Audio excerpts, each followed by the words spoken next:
देश भर में दिखा ईद का चांद। आज जो मनाई जा रही है ईद, रमजान का महीना खत्म होने के बाद नमाज पढ़कर मनाया जा रहा त्योहार। ईदगाह में बड़ी तादाद में जुट रहे मुस्लिम वर्ग के लोग। ईद की नमाज से पहले फतरा यानी कि दान को लेकर मुस्लिम धर्मगुरुओं की अपील। कहा, जरूरतमंदों में बांटे अनाज और रुपए, सादगी से मनाएं ईद का त्योहार, भाईचारे की पेशकश मिसाल। दिल्ली की जामा मस्जिद में पढ़ी गई ईद की नमाज। लोग एक दूसरे को गले लगाकर दे रहे ईद की बधाई। हजारों लोग ईद के जश्न में हुए शामिल। पुरानी दिल्ली में ईद की रौनक। यूपी के संभल में सुबह 9 बजे पढ़ी जाएगी ईद की नमाज। ईद को लेकर पुलिस और प्रशासन मुस्तैद। 1300 सीसीटीवी और ड्रोन से हो रही है निगरानी। पुलिस फोर्स और पीएससी तैनात।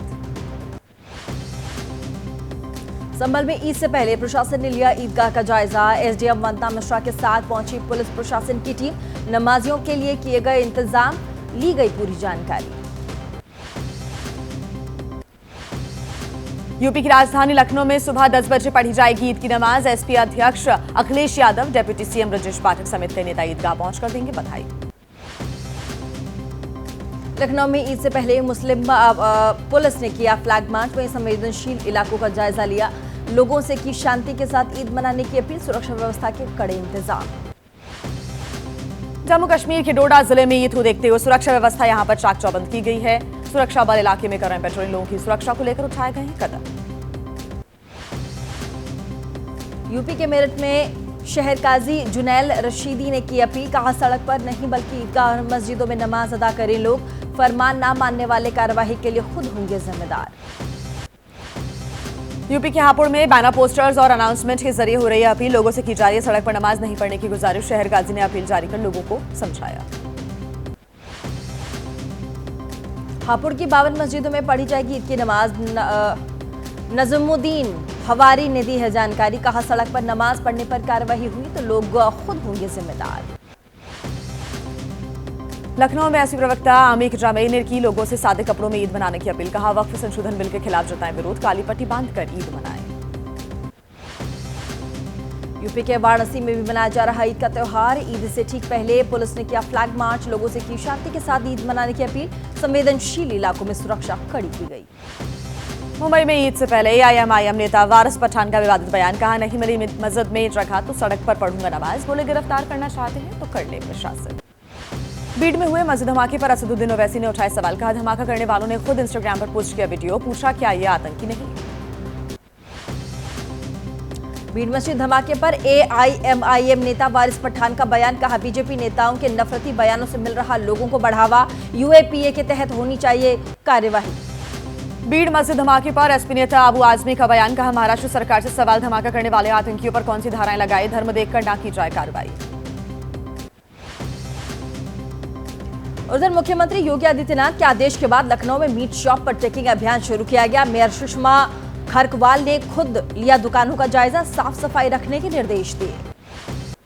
एसपी नेता अबू आजमी का बयान। कहा, मुसलमानों की मीट शॉप बंद कराना ठीक, लेकिन क्या उनके नुकसान की भरपाई करेगी सरकार? पूछे, शराब की दुकानों पर क्यों नहीं लगा प्रतिबंध? उत्तर प्रदेश कांग्रेस अध्यक्ष अजय राय का बयान। कहा, मीट शॉप करा रहे बंद और एक शराब की बोतल पर दूसरी दे रहे फ्री। शराब की दुकानें भी बंद कराए सरकार। आप नेता संजय सिंह ने साधा योगी सरकार पर निशाना। कहा, मीट की दुकानों पर प्रतिबंध तो शराब की दुकान और नॉनवेज रेस्टोरेंट भी होने चाहिए बंद। दोहरा रवैया नहीं चलेगा। यकतरविंदर सिंह मारवाह ने लिखा, सीएम रेखा गुप्ता को खत। नवरात्र और ईद के दौरान दुकानों पर लिखा होना चाहिए दुकानदार का नाम। आस्था के लिए जरूरी है कदम।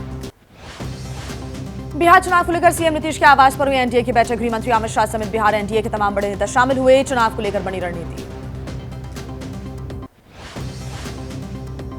एनडीए की बैठक पर चिराग पासवान का बयान। का, नीतीश जी के चेहरे के साथ लड़ेंगे चुनाव। विपक्ष की कमियों को जनता के बीच ले जाएंगे। बिहार चुनाव में एनडीए की जीत तय है।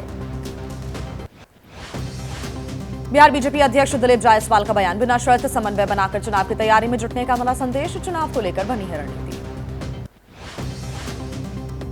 गृह मंत्री अमित शाह के साथ हुई बैठक पर बोले संतोष कुमार, नीतीश होंगे आने वाले चुनाव में एनडीए का चेहरा। बहुमत के साथ बनाएंगे सरकार। समन्वय के साथ लड़ेंगे चुनाव।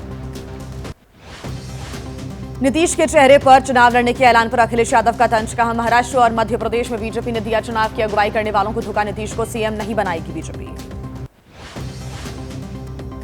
आम आदमी पार्टी के नेता संजय सिंह ने भी नीतीश के सीएम फेस होने के ऐलान पर बयान दिया। कहा, बीजेपी वाले जिसके साथ जाते उस पार्टी को कर देते खत्म। जदयू के साथ भी ऐसा ही होने वाला है। बिहार के गोपालगंज में हुई रैली में अमित शाह ने साधा लालू परिवार पर निशाना। कहा, लालू जी ने खाया गायों का चारा, लोगों के बारे में नहीं सोचते हैं लालू प्रसाद यादव। बिहार के गोपालगंज की रैली में अमित शाह का बयान। कहा, लालू का जंगल राज चाहिए या फिर नीतीश का सुशासन, ये बात जनता को करनी चाहिए तय। वहीं बिहार का भविष्य एनडीए के साथ सुरक्षित है। आरजेडी और कांग्रेस पर शाह ने लगाया बिहार की बदहाली का आरोप। कहा, दोनों पार्टियों ने बढ़ाया राज्य का बोझ, नीतीश सरकार के शासन में कम हुई गरीबों की तादाद। अमित शाह के बिहार दौरे पर तेजस्वी यादव का तंज। कहा, बीजेपी नेता राजनीतिक पर्यटन के लिए आ रहे बिहार, नहीं बताएंगे कितना बढ़े उद्योग धंधे और कितना मिला लोगों को रोजगार। अमित शाह के बयान पर तेजस्वी ने पलटवार किया। कहा, चुनाव के दौरान करते हैं बड़े बड़े ऐलान, चुनाव के बाद पूरे नहीं होते। एक भी वादे, सिर्फ झूठ बोलना जानती है बीजेपी।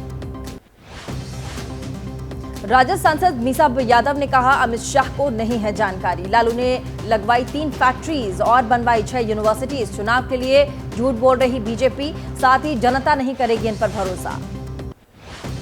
बिहार के सीएम नीतीश कुमार ने फिर दोहराया बयान। कहा, महागठबंधन के साथ जाकर 2 बार गलती की। पूर्व पीएम अटल जी ने मुझे बनाया था सीएम, दोबारा नहीं होगी भूल। आरजेडी सांसद मनोज झा ने साधा जमकर निशाना। शाह के बयान पर निशाना साधा। बोले, नीतीश कुमार पर नहीं अमित शाह को भरोसा। कहा, विधानसभा चुनाव के लिए सिर्फ झूठ फैला रही है बीजेपी। बिहार में पीएम मत्स्य संपदा योजना के तहत मछुआरों को बांटे गए किट, साइकिल और आइस बॉक्स भी। योजना के लाभार्थियों का बयान, मदद से मिलेगा कारोबार में फायदा। और कल गुड़ी पाड़वा के मौके पर एमएलए चीफ राज ठाकरे ने लोगों को संबोधित किया। औरंगजेब की कब्र हटाने की उठाई मांग। कहा, बच्चों को दो वीर शिवाजी की विरासत की जानकारी। राज ठाकरे ने कहा, मराठों को खत्म करने आया था औरंगजेब और खुद यही दफन हो गया। बोले, फिल्म देखकर जागने वाले हिंदू किसी काम के नहीं, इतिहास को समझने की जरूरत है। छत्तीसगढ़ के बिलासपुर में प्रधानमंत्री मोदी ने साधा निशाना। कहा, कांग्रेस राज में मिला नक्सलवाद को बढ़ावा, कांग्रेस ने आदिवासी समाज को भूखा रखा। पीएम मोदी के बयान पर छत्तीसगढ़ कांग्रेस का पलटवार। कहा, भूपेश बघेल सरकार की नीतियों से हो रहा है नक्सलवाद पर नियंत्रण। पीएम मोदी को अपने पद की गरिमा नहीं है। बीजेपी सांसद अनुराग ठाकुर ने विपक्षी दलों पर साधा जमकर निशाना। कहा, आक्रांताओं के सम्मान में देश के सेक्युलर मैदान में हम राणा सांगा के वंशज, गद्दारों की औलाद नहीं। अनुराग ठाकुर के बयान पर कांग्रेस का पलटवार। कहा, बीजेपी और उसके सहयोगियों में मची है नफरत फैलाने की होड़। विकास नहीं, सिर्फ हिंदू मुसलमान करती है बीजेपी। अनुराग ठाकुर के बयान पर आरजेडी नेता ऋषि मिश्रा का बयान आया सामने। पूछा, बीजेपी वाले कब से बन गए इतिहासकार? देश की आजादी में आरएसएस बीजेपी की नहीं कोई भूमिका, लोगों को भड़का रहे बीजेपी के नेता। कांग्रेस नेता दिग्विजय सिंह ने किया एसी सांसद रामजीलाल सुमन के बयान से किनारा। कहा कि राणा सांगा को गद्दार एसपी सांसद का बयान से किनारा किया है। उन्होंने कहा कि उन्हें इसका उचित जानकारी नहीं है, उनके जैसा योद्धा नहीं हुआ था पैदा। गृह मंत्री अमित शाह ने हरियाणा के हिसार में महाराजा अग्रसेन की भव्य प्रतिमा का अनावरण किया। सीएम सैनी समेत तमाम मंत्री नेता मौजूद रहे। बागेश्वर औबा के मुजफ्फरनगर का नाम बदलने की मांग कर दिल्ली बीजेपी विधायक रविंद्र नेगी ने समर्थन किया। कहा, वक्त आ गया है कि मुस्लिम नामों वाले शहरों की बदली जाए पहचान। मेरठ सांसद अरुण गोविल ने शुरू किया घर घर रामायण बांटने का अभियान। सौरभ हत्याकांड में जेल में बंद मुस्कान और साहिल को भी दी रामायण। बोले, रामायण लेकर भावुक हो गए दोनों।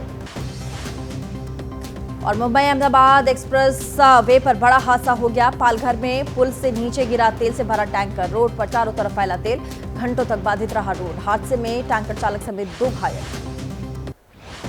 बिहार के बांका में मंदार पर्वत पर लगी आग। पहाड़ी के मध्य हिस्से में आग लगी है। शरारती तत्वों के द्वारा आग लगाने की आशंका है। आग में जल गए हरे भरे पेड़। और गर्मी बढ़ते ही सुलग रहे जम्मू कश्मीर के जंगल। अनंतनाग के कठुआर इलाके में जंगल में लगी आग, भीषण आग की चपेट में आया वन क्षेत्र। दिल्ली के लक्ष्मीनगर में हादसा, मल्टी स्पेशलिटी अस्पताल में लगी आग। सूचना पर मौके पर पहुंची फायर ब्रिगेड की 4 गाड़ियां, आग पर पा लिया गया है काबू। फिरोजाबाद के टूंडला रेलवे स्टेशन यार्ड में लगी भीषण आग। देखते ही देखते यार्ड के बड़े हिस्से में फैली आग। कड़ी मशक्कत के बाद पाया गया आग पर काबू।